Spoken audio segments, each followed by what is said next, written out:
சுருக்கமாக தான் கிடக்கு. ஆமாம் அங்கிள். ஹைட்டாக மண்ணு தானே கீழே கிடக்கு. 3 இது பார்த்தா தான் அரை மக்களோட. கறி நல்லா இருக்கு. ஓட்டை கம்மியாக தானே இருக்கு.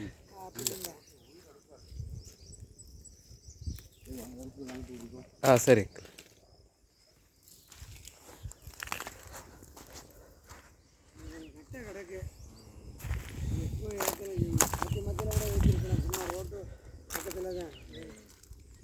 இந்த வண்டியை போல் கட்டுறீங்களா, இந்த வேப்பங்கட்டை போல் தான் கட்டை நடக்கும். ரோட்டு விட்டு கீழே இருக்குன்னா கட்டை அது மழை பெய்யவும் போகலை. அது அழுக்கு வந்து இன்னும்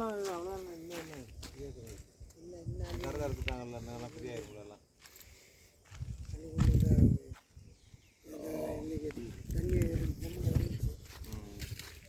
இந்த மண்ணை போட்டு விட்டுட்டு வண்டி வர சொல்லி 4 தண்ணி பிடிச்சி